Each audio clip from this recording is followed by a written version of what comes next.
name is Brandon Pope, graduated senior here at Benedict College, majoring in business management. Excellent. My question is, tuition is very high in the United States. Can I make it lower? Is that the question? While in other countries it's free, what are some of your plans to assist those that are having trouble paying for school? Okay. Well,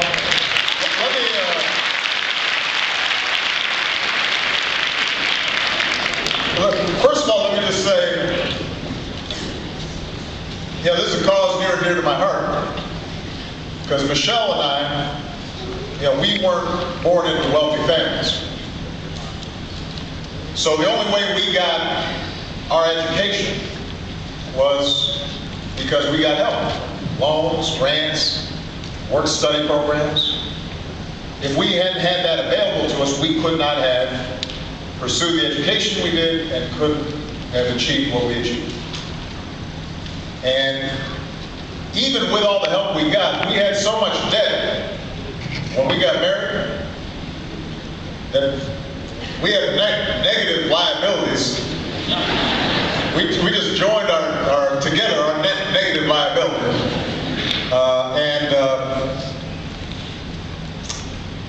It took us like 10 years to pay off our debt. For the first 10 years of our marriage, our loans were more expensive than our mortgage. It was only about 2 years or 3 years before I was elected a U.S. Senator that I paid off my loans. Now, the truth is that historically, the reason America succeeded so well is we've always been ahead of the curve in educating our population.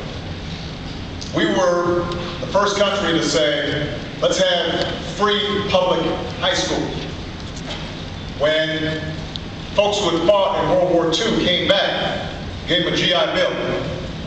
Middle class helped to get built because people got new skills.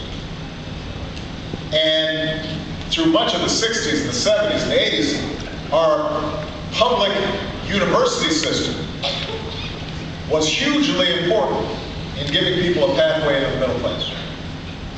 Now here's what happened.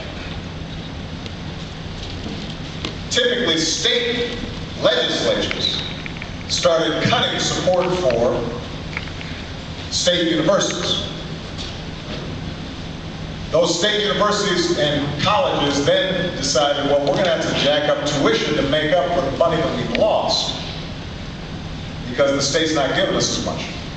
And that's how tuition started to get higher and higher and higher. Now, what I've done since I became president was a couple of things. We significantly expanded the Pell Grant program with the help of people like Jim Clyburn.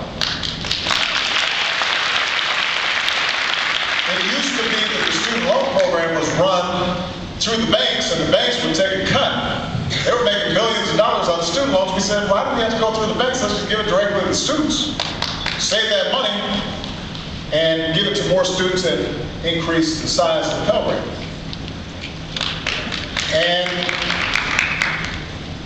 we initiated a program that many of you can still take advantage of, and that is we capped the percentage of your income that you have to pay in repaying your student loans. So that if you decide to become a teacher or you decide to become a social worker, you get a job just starting off that's not paying you a lot of money but is in the field that you want, you don't have to say no because you can't afford it. It's only going to be 10% of your income. So it makes your debt payments manageable. But what we still have to do is to deal with the question you pointed out, which is, how do we just keep tuition lower generally? Now, the big proposal that I put forward this year is let's make community colleges free for those who now, it would be conditioned. You would have to keep up a certain GPA.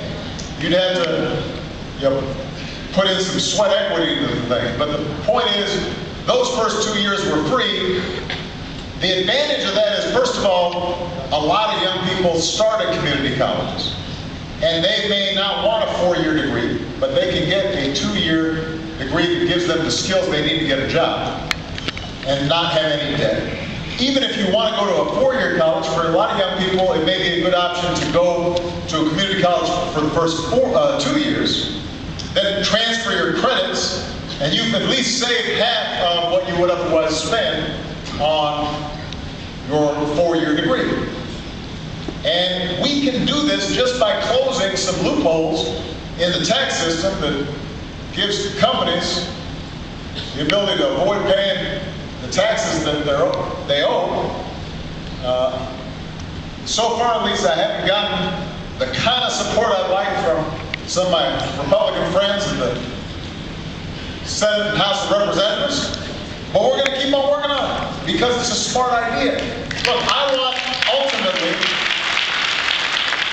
I want at least the first 2 years of college to be just like public high schools are now. And everybody, because it is very hard nowadays to find a well-paying job without some form of higher education. Without some form of higher education.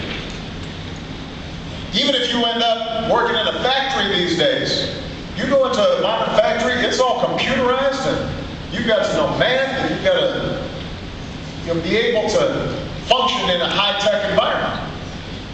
So it's a proposal whose time has come. We may not be able to convince Republicans to get it done this year, but we're going to just keep on going at this. Ultimately, this is what is going to keep America at the cutting edge. And if we're able to do that, then we're going to be able to save you a little bit of money, and you won't have the same kind of debt that I had to take out when I got my degree. All right? Thank you for the question.